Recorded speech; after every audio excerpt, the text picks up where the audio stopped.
Sri Aurobindo society Chennai கிளையின் சார்பாக சனிக்கிழமை தோறும் நடைபெறும் ஆன்மீக சத்சங்கத்திற்கு இணையதளம் வழியாக நம்மையெல்லாம் இணைய வைத்திருக்கும் பகவானுக்கும் பகவான் ஸ்ரீ அரவிந்தருக்கும் ஸ்ரீ அன்னைக்கும் நமது மனமார்ந்த நன்றியையும் வணக்கத்தையும் தெரிவித்துக் கொள்ளுகிறேன். உங்கள் அனைவரையும் வருக வருக என்று வரவேற்கிறேன். இந்த இணையத்தில் இறைந்திருக்கும் ஆன்மீக பெரியோர்களுக்கும் ஆன்மீக அன்பர்கள் அனைவரையும் வருக வருக என்று வரவேற்கிறோம். ஒவ்வொரு சனிக்கிழமை தோறும் மாலை 4 மணிக்கு இந்த சத்சங்கம் நடைபெறுகிறது. இன்று நம்மிடையே உரையாற்ற இருப்பவர் திரு R.C. சீனிவாசன் அவர்கள். அவர்கள் எடுத்துக்கொண்ட தலைப்பு தெய்வீக அன்னையை தரிசித்தலும் வரம் பெறுவதும்.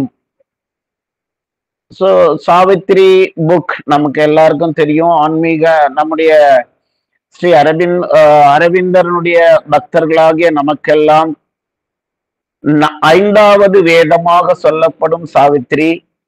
அந்த சாவித்திரியில Bhagavan Sri Aravindar book 3, the book of the divine mother, அன்னைக்கென்றே ஒதுக்கப்பட்ட ஒரு பகுதி. அதுல சாப்டர் 4ல வரக்கூடிய இந்த தலைப்பு மிகவும் முக்கியத்துவம் வாய்ந்த தலைப்பு.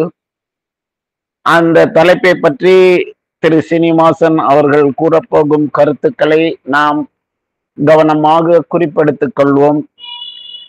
திரு சீனிவாசன் அவர்களை பற்றி அறிமுகப்படுத்துவது என்பது நமக்கெல்லாம் தெரியும். அவர் நம்முடைய சென்னை ஸ்ரீ அரபிந்தோ சொசைட்டியில் நீண்டகால உறுப்பினர். அன்னை அரவிந்தரின் நூல்களில் மிகவும் பரிச்சயம் வாய்ந்தவர். அதற்கு மேலாக ஸ்ரீ MP பண்டிட் அவர்களின் முக்கியமான சிஷ்யன் என்று சொல்லிக் கொள்வதில் நான் பெருமை கொள்கிறேன். ஏனென்றால் திரு ராஜகோபால் அவர்கள் அவர் மூலமாகத்தான் திரு சாரநாதன் எனக்கு MP பண்டிட் அவர்கள் அறிமுகம். திரு சீனிவாசன் அவர்கள் அப்போதெல்லாம் வருவார். எனக்கு யார் என்று தெரியாது. பிறகுதான் தெரியும் ஸ்ரீ MP பண்டிட் அவர்கள். அவர் டெல்லியில மத்திய அரசாங்கத்தில் வேலை செய்து கொண்டிருக்கும் போது டெல்லிக்கு சொல்லும் பொழுது MP பண்டிட் அவர்கள் அவருடைய இல்லத்தில் தங்குவார். அவருடைய பல கருத்துக்கள், பல அறிவுரைகள் நானும் அவரும் பகிர்ந்து கொண்ட பொழுது நான் மிகவும் பெருமை அடைந்தேன். நம்முடைய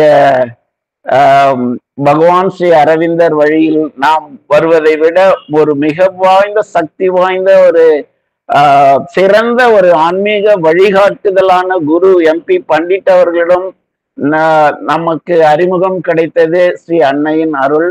அவர் மிகவும் நீண்ட காலம் அவருடன் இருந்து அவருடைய புத்தகங்கள் பலவற்றை அவர் வெளியிடுவதற்கு மிகவும் கருவியாக இருந்திருந்தார் என்பதை அறியும் பொழுது மிகவும் சந்தோஷம். அவருடைய 100ஆண்டு விழாவிலும் அவர் ஆற்றிய உரை இன்னும் என் மனதில் இருந்து கொண்டிருக்கிறது. அவரை வரவேற்பதில், அவரை அறிமுகம் செய்வதில் நான் பெருமை கொள்ளுகிறேன். Sir, it is your time. Please take over. Thank you sir. Thank you very much. Thank you all. வணக்கம். சவுண்ட் வருது சார்? சவுண்ட் வருதா? வருது சார். கிளியரா இருக்கு. நல்லா இருக்கு. முதற்கண் ஸ்ரீ அன்னை பகவான் ஸ்ரீ அரவிந்தரின் பொற்பாதங்களை வணங்கி இந்த சத்சங்கத்தை தொடங்குவோம். ஸ்ரீ கபாலி சாஸ்திரியார் ஸ்ரீ பண்டிட்டை வணங்குகிறேன். தனசேகரன் சார் சொன்னபடி பண்டிட் அவர்களுடைய கான்டாக்ட் எனக்கு கிடைத்தது கபாலி சாஸ்திரியாருடைய நண்பர் மூலமாக. கபாலி சாஸ்திரியாருடைய ஆப்தமான நண்பர் அவர் சுப்பநாராயணன் என்று பெயர். சுப்பநாராயணனுடைய தந்தை தான் கணக்கு ராமானுஜத்தை போர்ட்ரஸ்ட்ல வேலை வாங்கி கொடுத்து ஹார்டிட்டை இன்ட்ரடியூஸ் பண்ணி எல்லாம் பண்ணார்.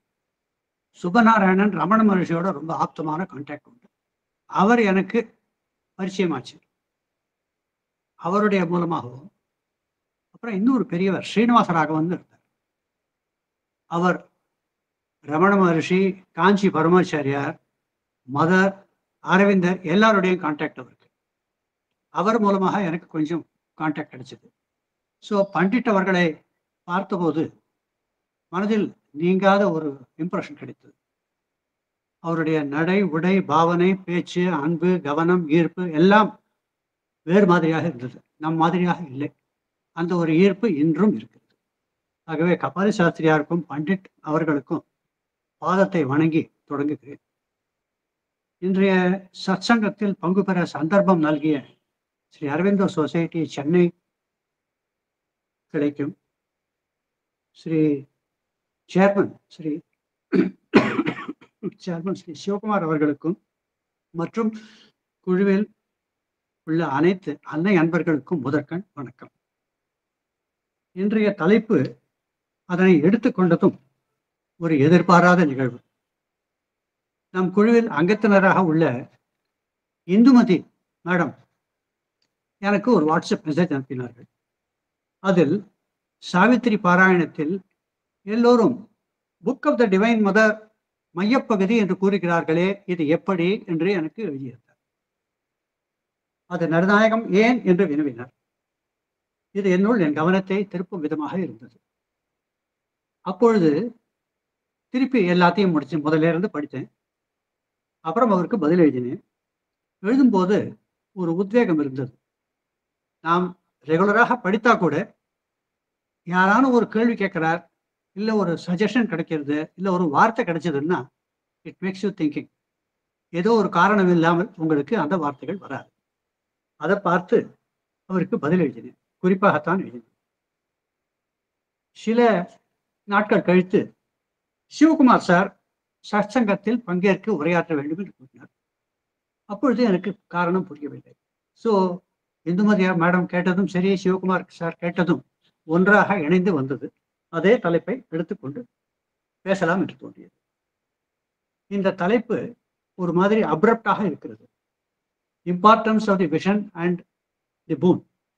ஆகவே அப்ரப்டாக இருந்தாலும் ஒரு வைர ஆபரணத்தில் வெவ்வேறு வைரங்கள் இருந்தாலும் ஒரு வைரமும் இன்னொரு வைரமும் ஒன்றுக்கொன்று இணைந்துதான் இருக்கின்றது. அதே போல இந்த தலைப்புக்கு என்ன கான்டெக்ஸ்ட், என்ன சிக்னிஃபிகன்ஸ் என்று பார்க்கலாம் என்று. சில விஷயங்கள் எல்லோருக்கும் தெரிந்திருந்தாலும் மறுபடி அது சாவித்திரியை பற்றி பேசும்போது அது குறிப்பிடாமல் இருக்க முடியாது. கொஞ்சம் ரெபடேஷனாக இருந்தால் மன்னிக்கவும், அது இருந்தால் link of the text, topic, context எல்லாம் வரும். அதனால நான் அது கொஞ்சம் பீடிகை போடுறது உச்சிதம் என்று நான் நினைக்கிறேன்.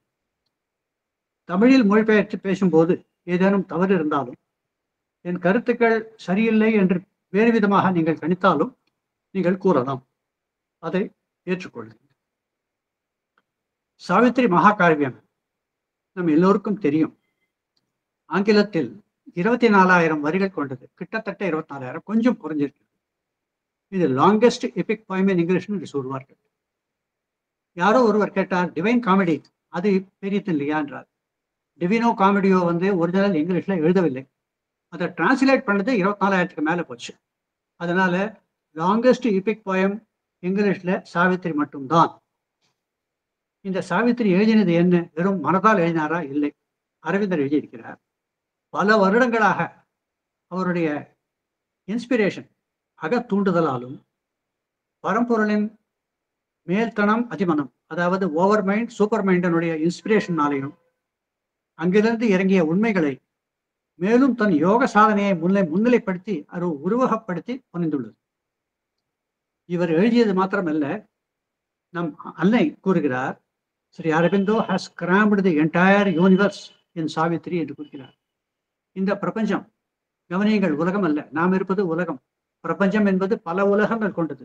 அன்னை கூறுகிறார், இந்த பிரபஞ்சத்தில் உள்ள எல்லாவற்றையுமே எடுத்து ஒன்றாக போட்டு இருக்கிறார் சாவித்திரி என்று கூறுகிறார். இந்த சிருஷ்டியின் தோற்றம், எல்லா மகாகாவியங்களிலும் ஒரு சிருஷ்டியின் தோற்றம் இருக்கும்.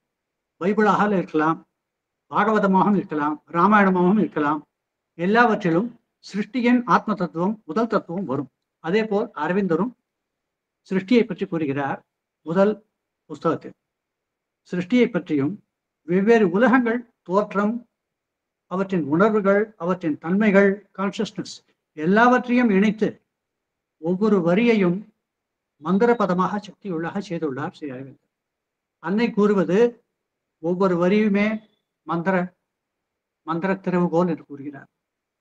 பூர்ண யோகத்தின் மானிட வாழ்க்கை தெய்வீக வாழ்க்கையாக உருமாற்றம் செய்வது, டிரான்ஸ்பர்மேஷன் செய்வது, அதற்கு வழிவகுக்கும் கெய்டாக சாவித்ரி அமைகிறது என்று கருதுகிறேன். மானிடரின் ஆன்மீக சாதனை, ஸ்பிரிச்சுவல் எஃபர்ட் பரிணாம வளர்ச்சியை நோக்கித்தான் செல்லும். இதற்கு முன்னிலை அளித்து இந்த மகாகாவியம் மகா வாக்கியங்களால் நிரப்ப பெற்று இருக்கிறது. இதை சாவித்திரியை நாம் புது சகாப்தத்தின் வேத ஆஃப் த நியூ ஏஜ் என்றே கண்டுபிடிக்கலாம் என்று அறியலாம். வடமொழியில் வேதம் என்பது மறைபொருள், மறை என்று பெயர் தமிழில். மறை என்றால் பொருள் மறைத்து இருக்கிறது. ஆத்ம சாதகனுக்கு யாருக்கு தெரிய வேண்டுமோ அது உரைக்கும், அது மறை. அந்த ஆதாரத்துடன், அந்த ஆர்வத்துடன், ஆஸ்பிரேஷனுடன் யார் படித்தாலோ அவர்களுக்கு அதனுள் உள்பொருள் விளங்கும். சாவித்திரியின் பொசிஷனும் அதேதான். சாவித்திரியை உள் மனதுடன், அதாவது உள் மனது என்று உள் உணர்வுடன், மனதில்லை, மனதால் மைண்டினால கான்டாக்ட் பண்றது இல்லை, இதயத்தின் மூலமாக படியுங்கள், உங்களுக்கு புரியும். கடவுளின் நியமம், வாழ்க்கையின் குறிக்கோள், பரிணாம வளர்ச்சி, எல்லா பாதையும் தெளிவாகும் என்றே அன்னை கூறுகிறார். அன்னை மோனா சர்க்காரிடம் கூறியது சாவித்திரியை பற்றி மிக அற்புதமாக இருக்கும். அது ஆங்கிலத்திலும் இருக்கிறது, தமிழிலும் ரங்கசாமி கணேசன் போட்டிருக்கிறார். ரொம்ப அழகாக அருமையாக ஒரு பொசிஷனை பற்றியும் அன்னை கூறியிருக்கிறார். அது ஒரு விசேஷம். ஸ்ரீ அரவிந்தரே என்ன கூறுகிறார் என்றால், லைஃப் டிவைனுடைய பொயட்டிக்கல் ரெண்டரிங் தான் சாவித்திரி என்று கூறுகிறார். எனவே இந்த மந்திர சக்தி வாய்ந்த அற்புதமான மகா வாக்கியங்கள் அடங்கின மகா காவியம் சாவித்திரி.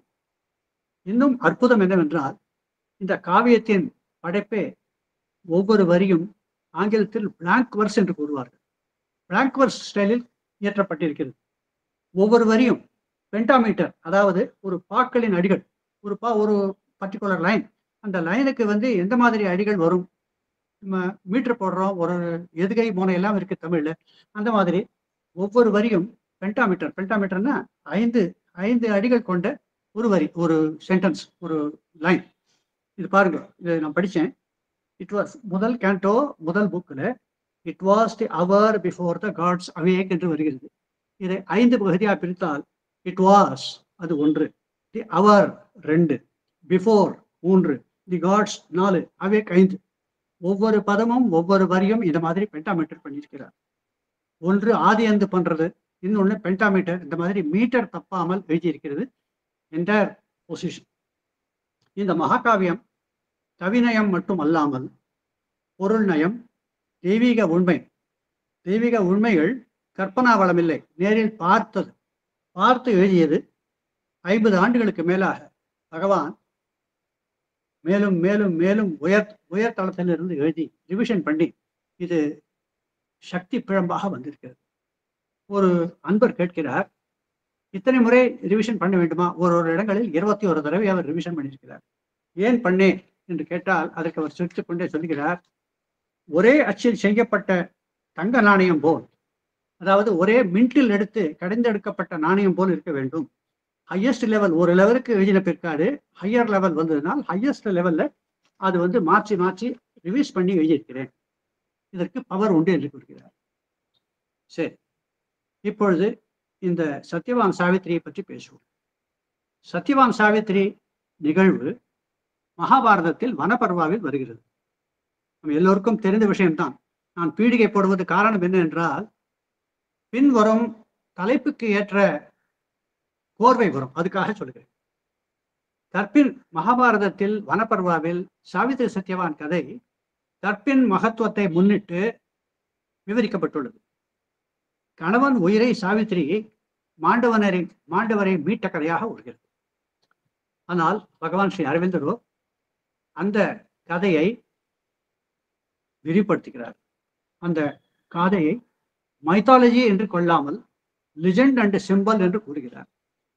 லிஜெண்ட் ஒரு மாத்திரம் இருக்கலாம், ஆனால் சிம்பல், அந்த சிம்பல் எதை குறிக்கிறது, அது எதை காண்பிட்டு கொடுக்கிறது, எது குறியிட்டு காட்டுகிறது என்றால் அதற்கு விவரம் தான் சாவித்திரியினுடைய கண்டென்ட். புவியின் எதிர்காலம், மனிதர்களின் பரிணாம வளர்ச்சி, மனிதனின் உள்ளுணர்வு கான்சியஸ்னஸ் வளர்ந்து இறைவனை எப்படி அடைவது, இறைவனை எப்படி பிடிப்பது, அதிமானச தளத்தை அடைந்து இறைவனுடைய அன்பு, கருணை, கிரேஸ் இல் உயர்த்தப்பட்டு மரணமில்லா பெருவாழ்வு வாழும் வழி எது, அந்த காட்சியாகும் என்று கூறுகிறார்.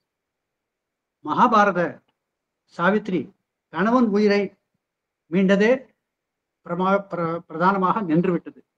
பகவான் ஸ்ரீ அரவிந்தரின் சாவித்ரி மரண தேவதையை வீழ்த்தி சத்தியவானை உயிர்ப்பது மட்டுமல்லாது பரமனுடன் உரையாடல் செய்து கடவுளின் ஆணை என்ன என்று அறிந்து, நியதியை அறிந்து, சூப்பர்மேன் வருவதை பற்றியும் குறிப்பிட்டு எல்லாம் விவரித்து விட்டு மனிதன் வாழ்க்கை தத்துவம், குறிக்கோள், கடவுளின் குறிக்கோள் என்பதை ஐயமின்றி வெளிப்படையாக பகவான் அரவிந்தர் விவரித்துள்ளார். பகவானின் இன்டெகிரல் யோகா புதியதோர் உலகம் செய்வோம் என்று அரை கோபலம். ஆன்மீக பாதையில் இதுவரை உலவி வந்த தனி மனிதனுடைய கோட்பாடு உடலை விட்டு நீத்து ஆத்மாவை கடவுளிடம் அடைந்து உலகிலிருந்து முக்தி பெறுவதே திண்ணம் என்று கூறுகிறது ட்ரெடிஷனல் பிலீஃப். பகவான் அது சரியில்லை என்று கூறுகிறார். பகவான் என்ன செய்கிறார் என்றால், அவர் விளக்கிய பூரண யோகத்தில் முக்தி ஒரு எஸ்கேப் ரூட் மாதிரி இருக்கிறது. எது கடவுள் நம்மை ஒரு பர்பஸுடன், ஒரு குறிக்கோளுடன் நம்மளை படைத்திருக்கிறான், நம்மளை புவிக்கு அனுப்பியிருக்கிறான் என்றால் கடவுளின் நியதி என்ன, கடவுளின் குறிக்கோள் என்ன என்று அறிந்து நாம் இருக்க வேண்டுமே தவிர கொடுத்த வேலையை விட்டு விட்டு திரும்பி போவது சரியா? அது இருந்தால் சிறு குழந்தைகள் கண்ணாமூச்சி ஆடிவிட்டு திரும்பி போவது போல் ஆகும்.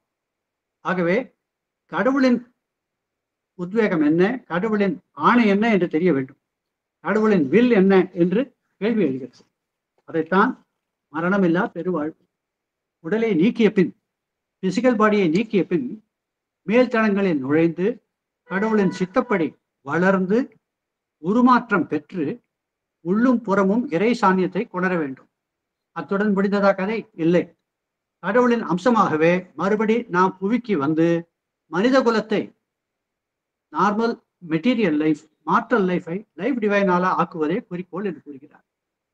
An aimless life is a useless life என்கிறார் மதர். அதனால் நமக்கு இந்த எய்ம் தெரிய வேண்டும். இந்த எய்ம் தெரிவதற்காகத்தான் இது நடக்கிறது. ஒரு கேள்வி எழலாம், இந்த இன்டெகிரல் யோகா, டிரான்ஸ்ஃபர்மேஷன், முக்தியை பற்றி பார்க்காமல் டிரான்ஸ்ஃபர்மேஷன் சொல்கிறோம், உருமாற்றம் சொல்கிறோம், உலகம் எல்லாம் வந்து விடுமா, இப்பொழுது நாம் முதலேயே சில பேர் செய்தால் எல்லாம் நடக்குமா என்று கேட்கலாம்.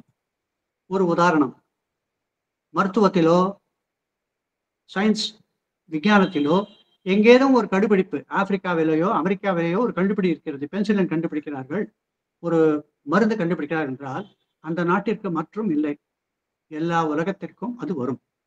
சூனர் ஆர் லேட்டர் வந்து சேரும். அதே போலத்தான் இந்த அதிமனிதம், அதிமானசம் புவிக்கு வந்து மார்டல் லைஃப், லைஃப் டிவைனா ஆக வேண்டும் என்றால் சில முன்னோடிகள் இருக்கத்தான் செய்வார்கள். அந்த முன்னோடிகள் இருக்கத்தான் அன்னையும் ஸ்ரீ அரவிந்தரும் அரைக்கோவல் கூப்பிட்டு நாம் எல்லோரும் அதில் ஒன்று சேர்த்தோம். எனவே இது புராண காலத்து ரிஷி போல தனிமையான சால்வேஷனை நாம் அடைய விரும்பவில்லை. நாம் உருமாற்றம் பெற்று மற்றவருக்கும் உதவி புவியில் பரிணாம வளர்ச்சிக்கு, எவல்யூஷனுக்கு, அடுத்த ஸ்டெப்புக்கு, முன்னேற்றத்துக்கு பணிபுரிவதே குறிக்கோள் என்று அவர் கூறிய கோட்பாடு. நாம் அன்னை அரவிந்தரிடம் வரும்போது நாம் இதை அனுசரித்துத்தான் நடக்கிறோம். மானிடராகிய நாம் நம்முடைய முயற்சியால் இதை நடத்த முடியுமா என்று அடுத்த கேள்வி வருகிறது. அந்த கேள்விக்கும் கருணையுடன் பகவான் கூறியிருக்கிறார், தெய்வத்தின் அருளால் இது முடியும். All can be done if the god touch is தேர்னு ஒரு வார்த்தை வருகிறது. சாவித்திரி இந்த மாதிரி வரிகள் வந்தால் உங்கள் உள்கண்ணை திறக்கும், நீங்கள் யோசனை பண்றதுக்கு பதில் கிடைக்கும். மனித யத்திரத்தினால் எல்லாம் நடக்குமா என்றால் all can be done if the god touch is there, கடவுளின் கைவண்ணம் இருந்தால் எதுவும் நடக்கும் என்கிறார். சரி, கடவுளின் எண்ணம் பிரதிபலிப்பு நம்மிடம் எப்படி வரும் என்று யோசனை செய்தால் அதற்கும் பதில் வருகிறது. A prayer, a master act, a king idea can link man's strength to a transcendent force என்று ஒரு இடத்தில் கூறுகிறார். அதாவது ஒரு பிரேயர், நாம் ஒரு ஆஸ்பிரேஷனோட ஒரு பிரேயர் வைக்கிறோம், ஒரு சரியான ஒரு மாஸ்டர் ஆக்ட் செய்கிறோம், தன்னலமில்லாத பறந்துள்ள ஒரு காரியம் செய்கிறோம், ஒரு கிங் ஐடியா, என்ன உலகத்தையே மாற்றக்கூடியதோ எல்லாவற்றிற்கும் புதிதாக கண்டுபிடிக்கிற ஒரு ஐடியா வருகிறது. அது எல்லாம் இருந்தாலே, அதாவது கடவுள் கிருபையினால் தான் நடக்கும். அது இருந்தாலே நமக்கும் கடவுளுக்கும் சாநித்தியம் ஒன்றாக படும். இந்த ஆன்மீக பாதையில் இன்னும் அன்னையும் ஸ்ரீ அரவிந்தரும் கூறுவது ஆஸ்பிரேஷன், ரிஜெக்ஷன், சரண்டர் வேண்டும் என்று கூறுகிறார்கள். ஆஸ்பிரேஷன், மேன்ஸ் ஆஸ்பிரேஷன், மனிதன் சூப்பர்மேன் ஆவது ஆஸ்பிரேஷன் என்று கொள்ளலாம். நாம் எல்லோருமே முதல் கடலிலேயே சூப்பர்மேன் ஆகிட முடியாது. நம்மளுடைய தடைகளை நீக்கி நாம் முன்னேறுவது வழி. ஆகவே ரிஜெக்ஷன், நமக்கு எதிர்மறையாக இருப்பதை நாம் ரிஜெக்ட் பண்ணிவிட்டு ப்ரொசீட் பண்ணுகிறோம். சரி, ப்ரொசீட் பண்ணால் மாத்திரம் நடக்குமா? எப்படி முடியும்? அதான் முதலே சொல்லிட்டா, all can be done god touch. அதுக்கு சரண்டர். அந்த சரண்டர், நாம் யார், எல்லாவற்றையும் நாம் சரணாகதி செய்தால் நம்முடைய பவர், தெய்வத்தின் சக்தியோடு முன்னேறுவோம். மதர் சொல்கிறார், surrender of what one is, of what one has, and what one does. நம்மிடம் இருப்பதும், நம்மிடம் நாம் யாரோ, நாம் செய்ய எல்லாமே அன்னைக்கு சமர்ப்பணமாக செய்தால் அது சரண்டர். சாவித்திரி காவியத்தில் இவை எல்லாம் வருகின்றது. சாவித்திரி காரியத்தில் ஆஸ்பிரேஷன், ரிஜெக்ஷன், சரண்டர் வருகிறது. மனிதனுடைய எத்தனத்தை தெய்வத்தோடு உழைப்பது எப்படி என்று வருகிறது. அசென்ஷன் எப்படி ஆஸ்பிரேஷன் செய்வது என்று வருகிறது. எல்லாம் கொடுத்திருக்கிறார். நம்ம அப்பொழுது ஒரு உண்கண்ணோடு நோக்கினால் பதில் தானே கிடைக்கும். சாவித்திரி காவியத்தில் இவை மீண்டும் மீண்டும் வருவதால் இதை காணலாம். இன்றைய தலைப்புள்ள உண்மைகளை டோட்டல் பர்ஸ்பெக்டிவ் பார்ப்பதால் சற்று விவரமாக விவரித்துள்ளேன். இப்பொழுது மேலும் கூறுகிறேன். பகவான் தனக்கே உரித்த பாணியில் பெயர்களிலேயே உள்ளர்த்தம் உள்ளது என்று கூறியிருக்கிறார். சத்யவான் இறை உண்மையை தன்னுள் கொண்டவன். நம் மானிடனாகவும் இருக்கலாம், யோகம் செய்யக்கூட நம் எல்லோரிடம் இம்மினன்ட் டிவைன் இருக்கிறார். அதுவும் பிரகாரம் இருக்கிறது. சவித்ர டிவைன் கிரியேட்டர், டிவைன் கிரேஸ் என்கிறார். அரவிந்தரின் காயத்ரி எதான் சொல்கிறது? தத் சவித்தோர் வரம் ரூபம் ஜோதிகி. அந்த சவித்ரி தேவதையனுடைய ஆஸ்பிஷியஸான புண்ணியம், நல்ல தெய்வமான ஜோதி, அந்த ஜோதி தான் சாவித்ரி என்று கூறுகிறார். அதே சாவித்ரி தான் பின்னால் நம்ம டிவைன் கிரேஸ், இந்த வரம் கேட்பதும் அதே ஒளி பொருந்தியது, சக்தி பொருந்தியது தான் வரப்போகிறது. அஸ்வபதி, அஸ்வான ஹார்ஸ் பவர் சொல்கிறோம். Horse repository of power, life power மூலமா தான் நம்ம உண்டுகிறோம். ஏன்னா ஜட தத்துவத்திலிருந்து ஒன்றும் செய்ய முடியாது, மைண்டுனால ஒன்றும் செய்ய முடியாது. லைஃப் பவர், அந்த வைட்டாலிட்டி இருக்கணும், வைட்டல் ஃபோர்ஸ் இருக்கணும். அந்த லைஃப் பவர் இருக்கிறதுக்கு அசென்ஷனுக்கு அது ரொம்ப அத்தியாவசியம். அது அஸ்வபதி, லார்ட் ஆஃப் ஃபோர்ஸ் என்று கூறுகிறார். யூமத் சேனன் சத்யவானுடைய தந்தை தன்னுடைய ராஜ்யத்தை இழந்து தன்னுடைய உண்மைத்தன்மையை எழுந்திருக்கிறான். அவனுக்கும் ஒரு ரிஹாபிலிட்டேஷன், ஒரு ரிலீஃப் வரும்படி கதை வந்திருக்கிறது. இவர்களுடைய வாழ்க்கை நடப்புகளை நமக்கு சித்தாந்தமாக எடுத்து வைத்தால் பாதையில் முன்னேறலாம். இப்பொழுது சாவித்திரி ஒருங்கிணைந்த புத்தகமாக வந்திருக்கிறது. அதில் 12 புக்ஸ் கண்டென்ட் இன் 1 புக். அவர் அதாவது 12, ஒரு புக் 1, புக் 2, புக் 3 என்று எழுதியிருக்கிறார். அதில் 12 புக்கும் சேர்ந்த திரட்டு தான் ஒரு யூனிட் சாவித்திரி. இது அந்த சாப்டர் சேஷனே ஒரு அற்புதமான விளக்கம். முதலாவது சாப்டர் வைகரை. நான் முதலே சொன்னபடி பழைய புராணங்களில் எல்லோரும் சிருஷ்டியின் தத்துவம், எப்படி சிருஷ்டி ஆரம்பிக்கிறது என்பதை பற்றியெல்லாம் வருகிறது. அதிலேயே அவர் முன்கோடிட்டு காட்டுகிறார் மனிதனுக்கு என்ன ப்ராப்ளம், இஷ்யூ, என்னென்ன சேலஞ்சஸ், அதுக்கு அதோட சேலஞ்சஸோட விடாம அந்த சொல்யூஷன் வரும் என்று முன்கூட்டியே சங்கேதமாக கூறிவிடுகிறார். Chapter 1, book 1. Book 2, traveller of the worlds. அது அஸ்வபதி தவ வலிமையினால் மேலும் மேல் தடங்களுக்கு எப்படி பிரயாணிக்கிறான், என்ன எக்ஸ்பீரியன்ஸ் செய்கிறான் என்று வருகிறது. Book 3, book of the divine mother. இதில் 4 சர்க்கங்கள் உள்ளன. அதில் நாம் காணப்போகும் விஷன் அண்ட் பூனும் உள்ளது. அடுத்த சாப்டர்களில், அடுத்த புத்தகங்களில் book of birth and quest, சாவித்திரியின் பிறப்பும் அவர் வளர்ப்பும், அப்புறம் அவர் சத்யவானை சந்திப்பது, திரும்பி வந்து தான் தன்னிடம் கூறும்போது நாரதர் கஷ்டகாலம் வருகிறது 12 மாதத்தில் என்று சொல்லும் போது அந்த விஷன், அந்த சந்திப்பது, விதியை பற்றி பெரிய டிஸ்கஷன் வருகிறது. அப்புறம் கல்யாணம் பண்ணிக்கொண்டு மணாளனுடன் இருக்கும்போது அவளுக்கு உள்ளூர என்ன செய்வது என்று யோசனை பண்ணும்போது சாவித்திரியின் யோகம் இவ உள்ளார்ந்த யோகம் பண்ணுகிறாள். தன் ஆத்மாவை கண்டறிந்து தானும் தேவியும் வெவ்வேறு இல்லை என்று உணர்ந்து ஐடென்டிட்டி பெறுவது. அப்புறம் சத்யவானின் மரணம். மரணத்துக்கு அப்புறம் அவனை சத்யவான், மரண தேவதை இவர்களை பின்தொடர்ந்து சாவித்திரி போவது, விவரமாக விவாதிப்பது. இது எல்லாம் நடந்த பிறப்பு 2 வைகரிகள் சாஸ்வதமான நாள், அப்புறம் முடிவுரையில் வந்து முடியும். இதில் புதுயுக படைப்பு கிரியேஷனில் துவங்கி உலகத்தார் அறியாமையிலும் துன்பத்திலும் ஊழவதால் அதை மாற்ற வழி என தெளிவு பெற இஷ்யூ என்ற சர்க்கத்தில் கூறுகிறார். இது புக் 1 கேண்டோ 2. இந்த பிரச்சனையை விவரித்து ஊழ்வினை உட்டமைப்பிலிருந்து விடுபட்டு ஆத்மாவின் திட சங்கல்பமும் தெய்வ அருளும் மையம் என்று கூறிவிடுகிறார். இதுவே சாவித்திரியின் பின் பகுதியிலும் வரப்போகிறது. எப்படி சாவித்திரி வருகிறார் என்று வருகிறது. இது சாவித்திரியின் மகத்துவம், வருவது, சேலஞ்ச் பற்றி கூறுகிறார். நம்ம எல்லோருக்கும் தெரியும், சுவர் இருந்தால்தான் சித்திரம் எழுத முடியும். சாவித்திரி கதையில் சாவித்திரி எப்படி வந்தாள் என்று தெரிந்தால் தானே நடக்கும். சாவித்திரி வருவதற்கு முன் என்ன நடந்தது, சாவித்திரி வருகிறாள், சாவித்திரி வந்தாள் பின் என்ன நடந்தது, அதுக்கு மையப்பகுதி சாவித்திரியின் அவதாரம். சாவித்திரி எப்படி வரம் பெற்று சாவித்திரி வருகிறாள், சாவித்திரி ஏன் வருகிறாள், அதையும் கோடிட்டு காண்பிக்கிறார் பகவான். To wrestle with the shadow she had come. பின் சாப்டர்களில், பின் புஸ்தகங்களில் வருகிறது, மரண தேவதை ஒரு ஷேடோ தான், அவன் ரியாலிட்டி கிடையாது இருக்கிறார். அதை முன்னையே கூறியிருக்கிறார். To wrestle with the shadow she had come. அந்த ஷேடோ நிழலோட சண்டை போட, அவனை போரில் வெற்றி கொள்ள இன்று வந்திருக்கிறாள். அவருடைய என்ன சேலஞ்சு சாவித்திரிக்கு, என்ன குறிக்கோள், என்ன சேலஞ்சு என்னன்னு சொல்றது, அவருடைய என்ன எதிர்பார்ப்பு, என்ன பண்ணணும். Whether to bear with ignorance and death or hew the ways of immortality. Savitri வந்து இம்மார்டல், தெய்வத்தினுடைய குழந்தை.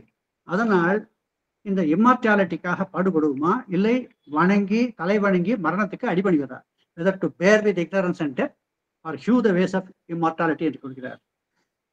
அது தனக்கு மாத்திரம் அல்ல, உலகத்துக்கு. அதான் எழுதுகிறார். To win the godlike game for man was her soul's issue thrown with destiny's dice. இது ஒரு அருமையான ஓமை. டைஸ் என்றால் தாயக்கட்டை, தாய போட்டு ஆடுகிறோம். மகாபாரதத்தில் தெரியும், தர்மபுத்திரனும் சகுனியும் தாயக்கட்டை போட்டு விளையாட்டில் தோற்று போகிறான் தர்மபுத்திரன். அந்த மாதிரி டைஸ் போடும்போது இது டெஸ்டினி, அது தான் வருமா வராதா என்றால், ஆனால் இது தெய்வ குழந்தை. To win the godlike game for man was her soul's issue thrown with destiny's dice. என்ன விதியை எப்படி மாற்றுவது. மரணம் என்னும் நிழல் மனிதனை கட்டுப்படுத்துவதை எதிர்த்து போராட கடவுளின் லீலையை மனித குலத்திற்கு அளிக்க வருகிறார். அவருடைய நோக்கம் விதியின் அங்கமான அறியாமையையும் மரணத்தையும் துரத்தி விட்டு புவி வாழ்க்கையை மீட்டு மரணமில்லா பெருவாழ்வு அளிப்பது. She matched with iron law her sovereign might to stay the wheels of doom she came. Wheels of doom, சக்கரம், அழிவு நோக்கி போகிற மனித வாழ்வையை அந்த சக்கரத்தை நிறுத்தி காப்பாற்ற வந்திருக்கிறார். மனிதனை அந்த மாதிரி காப்பாற்றினால் என்ன நடக்கும்? மனிதன் பரிணாம வளர்ச்சி பெறுவான். அந்த இரும்பு தலைகளை உடைத்தால், ஊழ்வினை சக்கரங்களை நிறுத்தினால் மனிதன் மேலும் மேலும் உன்னத நிலைக்கு அடையலாம். சாவித்திரியின் அவதார நோக்கமும் பணியின் விவரமும் தெரிந்துவிட்டது. ஆனால் அவள் எப்படி மானிட உலகில் வருகை தந்து நமக்கு உதவுகிறாள்? அவள் தெய்வத்தின் கருணை வடிவுதான். அறியாமையில் உள்ள மனிதனுக்கு மகவாக எப்படி வருவாள்? தெய்வ உருவாய் இருந்தால் மனிதனுக்கு குமாரத்தியாக வர முடியுமோ?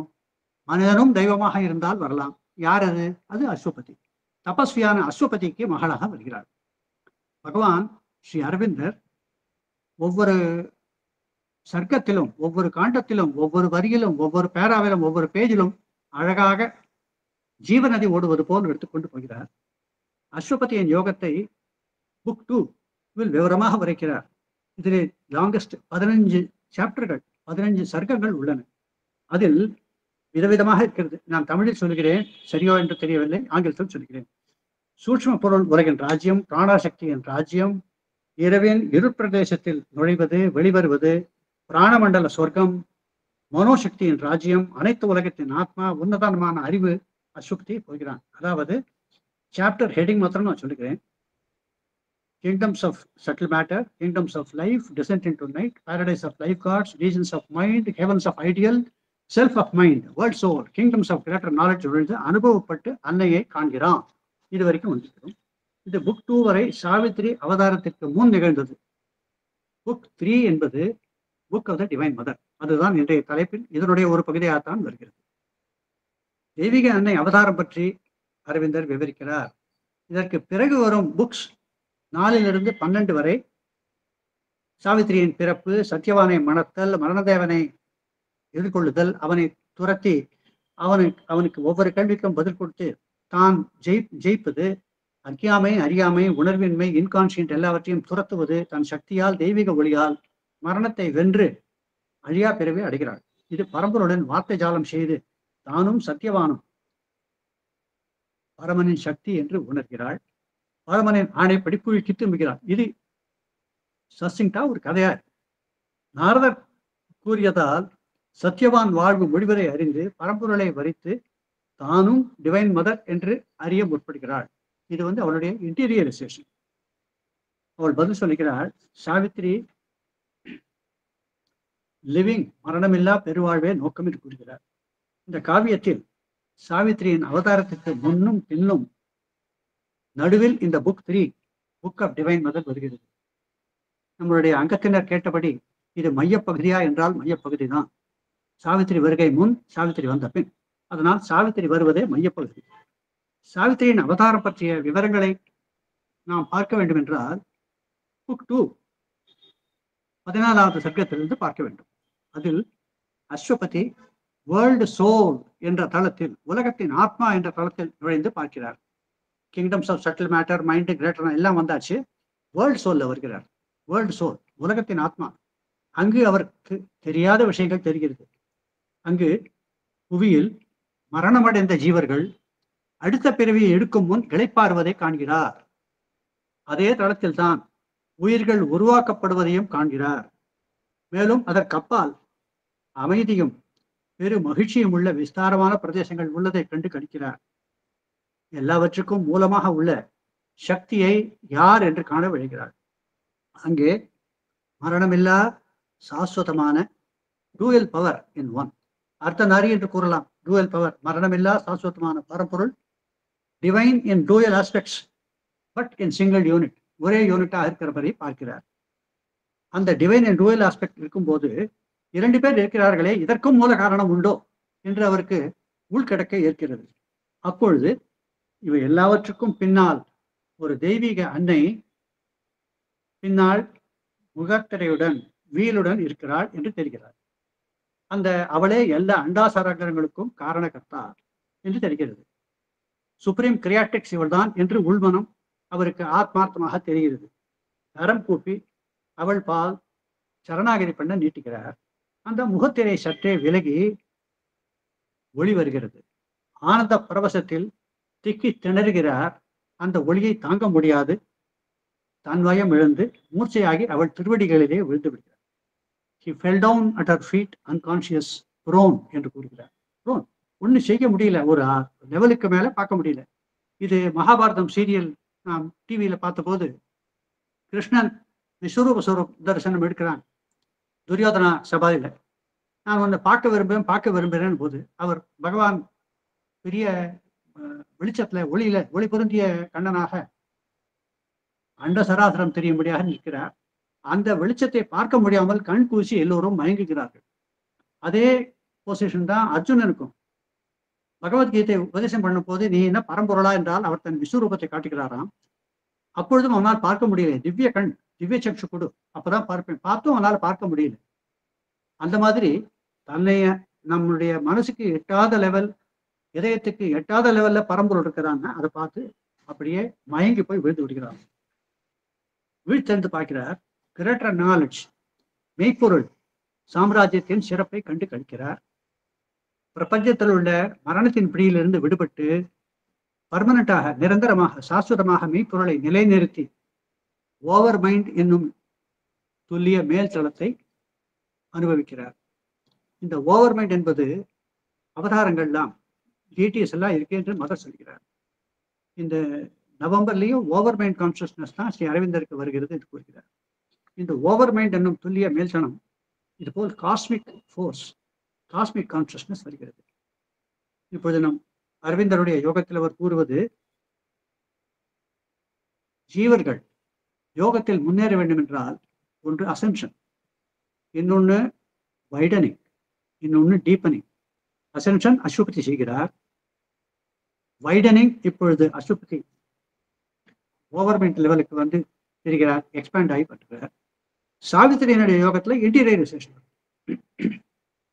அஸ்வபதி தாம் மேல்தளம் வந்தது, அசென்ஷன் ஏறுமுகம், இங்கு காஸ்மிக் கான்சியஸ்னஸ் அடைந்து விடுகிறார். இது பரம்பொருளின் சாநித்தியத்தில் இது அளவளாவுவதற்கு ஒரு உபாயம் என்றே அவருக்கு தோன்றுகிறது. பகவானுடைய பூர்ண யோகத்தில் இது எல்லா விவரமும் வருகிறது, சாவித்திரியிலும் வருகிறது. அதை தண்டு உதாரணமாக சாவித்திரி உள்நோக்கி பயணிப்பதும் வருகிறது. இது தெரிந்து மேலும் பார்க்க மெயின் நேரேட்டிவ்க்கு வருவோம். Book 3, book of the divine mother. இதில் 4 சர்க்கங்கள் உள்ளன. இதில் தான் விஷன் அண்ட் பூன் வருகிறது. இது முதலாவது புக் 3ல முதல் சர்க்கம் பர்சூட் ஆஃப் தி அன்நோயபிள். இது அறிய முடியாததை பின்தொடர்ந்து சிருஷ்டிக்கப்பட்ட எதுவும் உயிருடன் இருக்க முடியாத நிலையை அசுபதி அடைகிறான். ஏனெனில் முதலேயே வேர்ல்டு சொல்ல ஜீவாத்மாக்கள் பாடியை விட்டுட்டு அங்க வந்து அடுத்த பிரிவுக்கு வருவதற்கு ஒரு மெசன் அண்ட் ஃப்ளோர்ல மாட்டின்னு இருக்கா, அவா செஞ்சுட்டு இருக்கா. ஆனா இந்த பர்சூட் ஆஃப் தி அன்நோயபிள் போகும்போது அதுக்கும் மேல்தளம், அந்த மேல்தளம் காஸ்மிக் கான்சியஸ்னஸ்க்கும் மேல்தளம் போகும்போது அறிய முடியாததை பின்தொடர்ந்து பார்த்தால் ஒன்று அன்னோன், அது அன்நோயபிள். ஒன்று அறியாதது, ஒன்று அறிய முடியாதது. இது அறிய முடியாதது. இது ஏன் அறிய முடியாதது? நம் மனதுக்கு அப்பாற்பட்டது. அது கடவுள் கருணை இருந்தால்தான் அது தெரிய முடியும். இந்த பர்சூட் ஆஃப் தி அன்நோயபிள், எதுவும் உயிருடன் இருக்க முடியாது, எல்லாம் நிசப்தமாக, எல்லாம் சிருஷ்டிக்கப்பட்டது. அசுபதி அடைகிறான். சாஸ்வதமான பிறவாத இறைவனை, அது இம்யூட்டபிள், இன்ஸ்க்ரூட்டபிள் என்று கூறுகிறார். பரமனை நேருக்கு நேர் காண விழைகிறான். இரண்டாவது சர்க்கம், இரண்டாவது சாப்டர், அதில் adoration of the divine mother என்று விவரிக்கிறார் ஸ்ரீ அரவிந்தர். தெய்வீக அன்னையை துதித்து போற்றி வணங்குதல். ஆத்மா தன்னையே அறிவதால் பூரண அமைதி குடிகொள்ள பரம்பொருளின் சாநித்தியம் நெருங்குவதை அசுபதி அறிகிறான். எழிலுடன் காந்தியுடன் அன்பாய் அவனை சூழ தெய்வீக அன்னை உருவமாக அறிந்து, அருவமாக இருந்தது உருவமாக அறிகிறான். அவருடைய ஒளி ஆனந்தம் மானிடருக்குள் தர வேண்டும் என்று ஆசைப்படுகிறான். தன்னுடைய தனி முயற்சியால் அடைய முடியாது என்றும் தெரிந்து தெய்வத்தின் சக்தியை அவன் கோருகிறான். அதற்கு முத்தாரமாக தன் ஆத்மாவை அவளுக்கு சமர்ப்பணம் செய்கிறான். இது மதர் சொல்வது சரண்டர். இந்த சரண்டர் ஆஸ்பெக்ட் இங்க வருகிறது.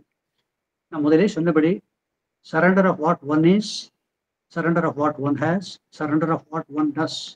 வாட் ஒன் டஸ்ன்னா மனசா வாச்சா ஹஸ்தாபியம், மனசனாலையும் காரியங்கள் செய்யலாம். Karma, we forge karma by our mental work, we forge karma by our will, we forge karma by our physical activities. Therefore what டஸ்ன்னு மதர் சொல்றது இது எல்லாத்தையும் கவர் பண்ணும்.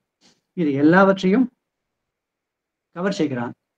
அப்படி செய்யும் போது வெவ்வேறு எதிர்மறை விஷயங்கள் இருக்கின்றன. அதையெல்லாம் ரிஜெக்ட் செய்வதை பற்றி உன்னதமான வரிகள் போட்டிருக்கிறார் அரவிந்தர். அங்கு ஆழமான வரிகள். அவனுடைய அசுபதியின் மனசில் என்ன தோன்றுகிறது என்றால், we need to என்ன செய்ய வேண்டும்? to fill the finite with the infinite. தடுப்புடன் சிறிய இதுவா இருக்கிறதே விசாரமாக அளவில முடியாத ஆனந்தமான பேர் அமைதியான பெரிய ஆனந்தமான இன்ஃபினிட் மூலமாக ஃபில்அப் பண்ண வேண்டும். அதற்கு என்ன, எப்படி செய்வது? ஏனென்றால் ஒரு வீட்டுக்கு போகிறோம், ஒரு வீட்டில் அழுக்கு அடைந்த பாத்திரங்கள் இருந்தால் அதை தூரி வெளியில் போட்டால்தான் புது விஷயங்களுக்கு இடம் கிடைக்கும். அது போல சொல்றான், all the denizens must be torn out and slain. என்னென்ன பழைய ஒட்டடைகள், பழைய கெடுதல்கள், என்ன எதிர்மறைகள் இருக்கிறதோ அது எல்லாவற்றையும் பிடுங்கி தூக்கி எறிய வேண்டும். And crushed the many longings.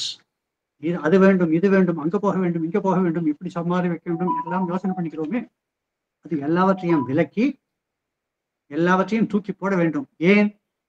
அந்த இடத்தை காலி பண்ணால்தான் ஏன்னால் அது செய்யவில்லை என்றால் we lose the one for whom our lives were made. இப்போது இன்றைய தேதியில் என்னுடைய கம்ப்யூட்டர்ல வாண்டாத ஜங்க் மெட்டீரியல் உட்காந்துருந்ததுன்னா புது டவுன்லோடு வர முடியாது. அதே கதை தான் இது. மனுஷ லெவலில் நான் சொல்றேன். பட் இறை லெவலில் பார்த்தீங்கன்னா We should crush the many longings for whose sake we lose the one for whom our lives are made. நம்மளுடைய வாழ்க்கை எதற்காக பணிக்கப்பட்டதோ அதை நாம் மிஸ் பண்ணுவதற்கு, அதை நாம் இழப்பதற்கு காரணம் என்ன? பழைய ஆசா பாசங்கள், பழைய அட்டாச்மெண்ட்ஸ் எல்லாம் அதெல்லாம் தூக்கி போகணுன்றான். Now other claims had hushed in him that cry. இவன் இந்த மாதிரி திடமாக ஒரு சித்தத்துடன் செய்வதால் அசுபதி லார்ட் ஆஃப் ஃபோர்ஸ் பவரோட செய்கிறான். கடவுளை பார்த்து விட்டான். அதனால அதர் கிளைம்ஸ், மிச்ச கிளைம்ஸ் எல்லாம் கடவுளை தவிர வேறொன்றும் இல்லை, உன்னை என்றால் வேறொன்றும் இல்லை என்று other cry. He yearned to call forever down for healing touch of love and truth and joy into the darkness of the suffering world. இந்த ஒரு வார்த்தை தன்னுடைய ஆசாபாசங்கள், தன்னுடைய எதிர்மறைகளை எல்லாம் விலக்கி ஆகிவிட்டது. ஆனால் இவன் மானிட வர்க்கத்தின் பிரதிநிதியாக போவதால் அடுத்த லைன் வருகிறது. He yearned, அவர் என்ன ஆர்த்தரமாக யோசனை பண்ணுகிறார். To call for ever down, எப்பவும் ஒரு நிமிஷத்துக்கு மாத்திரம் தரிசனம் கொடுத்துட்டு போகாத, கால் ஃபார் எவர் டவுன், எப்பொழுதுமே நிரந்தரமாக எங்களுள் வந்து விடு. என்ன வேணும்? வெறும் புல்லா நம்மளா எடுக்க முடியுமா? ஒரு healing touch of love and truth and joy என்ன வேணும் கேட்கிறார். ஹீலிங் டச் ஆஃப் ட்ரூத் வேணும் என்று விழுகிறார். ஹீலிங் டச் ஆஃப் ட்ரூத் வேண்டும் என்கிறார். ஹீலிங் டச் ஆஃப் ஜாய் வேண்டும் என்கிறார். இது பார்த்தீங்களா, love should replace hatred, truth should replace untruth, Joy should replace suffering. அது மூணுத்தையும் ஒரே லெவல்ல போட்டுறார் அரவிந்தர். என்ன வேணும் என்று கேட்டது, உனக்கு என்ன வேண்டும் என்று இறைவன் கேட்டால், இறைவன் உள்களத்தில் சொன்னால் அது அவருடைய மனப்பாடு, உள் மனத்திலேயே அது ஆர்த்தரமாக சொல்கிறது. கோவிலுக்கு போனால் கூட சில பேர் வாய் திறந்து வேண்டுவார்கள், சிலர் உள்மனதுடன் வேண்டுவார்கள். அது போல our healing touch of love and truth and joy he prays into the darkness of the suffering world. கஷ்டப்படும் உலகத்திற்கு விவரமாக பதில் ரிலீஃப் கிடைக்கிறதுக்கு உன்னுடைய வருகை வேண்டும். உன்னுடைய வருகை எங்க வேண்டும்? எனக்குள் வர வேண்டும். ஏன்? நான் மற்றவர்களுடைய பிரதிநிதி, எனக்காக மாத்திரம் இல்லை. இந்த 3வது சர்க்கம் house of the spirit and new creation. பரமனின் இருப்பிடமும் புதிய சிருஷ்டியும் அவருக்கு கண் முன் தெரிகிறது. இந்த சர்க்கத்தில் அஸ்வபதி பரமனின் இருப்பிடம் ஆழ்ந்த அமைதியான சக்தியுடன் இருப்பதை பார்த்து உணர்கிறான். இப்பொழுது மனசு கிடையாது, இது அப்பிராப்பிய மனசா சார். மனதினால் மட்டும் சொல்ல முடியாது. மனதினால் பார்த்தால் ஒரு எண்ணம் இப்படி தோன்றும், மறு எண்ணம் அதற்கு ரெஃப்யூஸ் பண்ணும். கர்பன் வித் டவுட் என்று கூறுகிறார் ஒரு இடத்துல அரவிந்தர். அந்த மாதிரி முடியாது.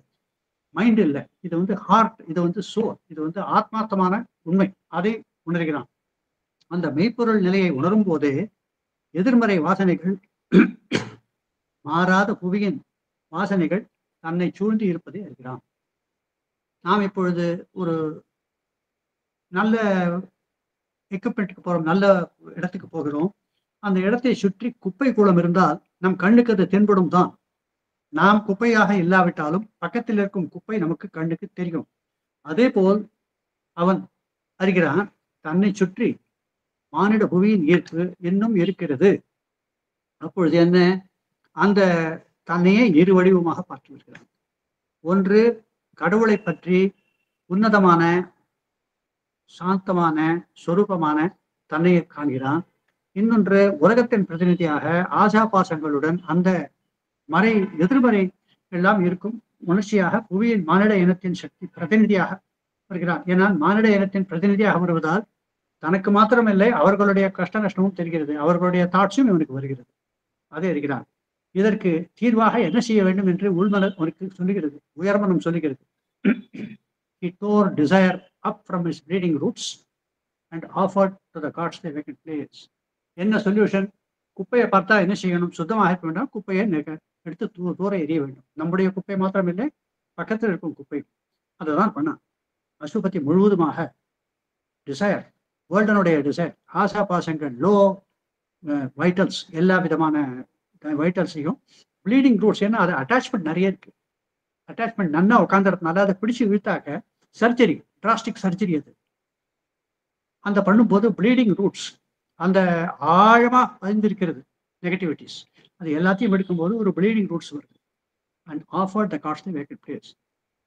நிஷ்கர்ஷையாக நிராசை இல்லாமல், எந்த விதமான கவலையும் இல்லாமல், வலியும் இல்லாமல், பழைய வாசனைகளை துறந்து அந்த இடத்தை வெக்கேட் பண்ணி புது இடத்தை கடவுளுக்கு கொடுக்கிறார்.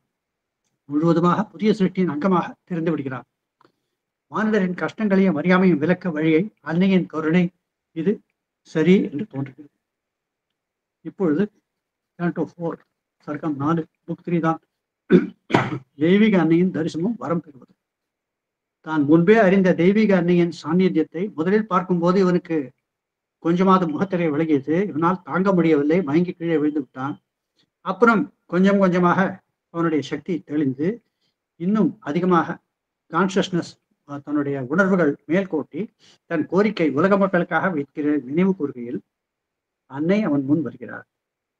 பேரொளியும் அதிகமான ஒலியும் அறிந்து தன்னை முழுவதுமாக எந்த விதமான கேள்வியும் இல்லாமல் அனன்ய சிந்தையான், வேற மற்ற யோசனை ஒண்ணுமே இல்லை, கம்ப்ளீட் சரணாகதி.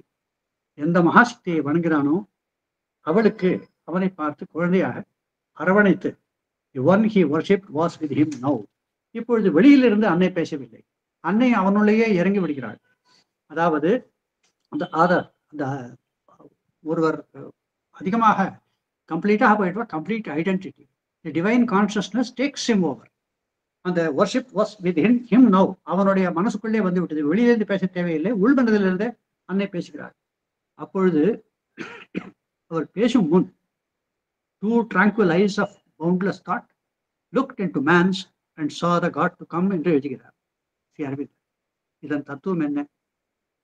பரிபூர்ண அமைதியாக உள்ள கண்களால் அவனை கட்டாட்சித்து கரை காண முடியாத எண்ணங்களுடன் அஸ்வபதி என்னும் மானிட பிரதிநிதியின் கண்களை உற்று நோக்குகிறாள். அவனிடமிருந்து எழுச்சி அடையும் கடவுளின் வருகையை உணர்ந்து விடுகிறார். அன்னை ஏற்கனவே அவனுடைய ஹிருதயத்தில் வந்து விட்டாள். அவனுடைய கண்ணில் பார்க்கிறாள். அவனை முழுவதுமாக தன்னுடைய ஆனந்தத்திலும் அன்பிலும் அவனை குளிப்பாட்டுகிறாள். வர்ச்சுவலி பார்த்து அவரிடமிருந்து எழுச்சி அடையும் கொள். அவனை தன்னுடைய ஐடென்டிட்டி வச்சுட்டா அவனும் வந்து இறை அம்சம் பொருந்தவனாக அறிகிறான்.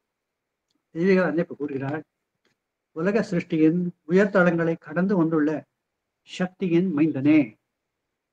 இது வந்து சன் ஆஃப் காட் என்று சொல்றது. அந்த மாதிரி சன் ஆஃப் ஸ்ட்ரென்த்னு கூப்பிடுறாரு. ஏன்னா சன் ஆஃப் காட் வந்து இறைவன், இது சன் ஆஃப் ஸ்ட்ரென்த். ஏன்னா இந்த அளவு மேல்தளங்கள் தாண்டி வருவதற்கு ஒருத்தருக்கு சக்தி வேண்டும். சக்தி இல்லையே சிவம் இல்லை.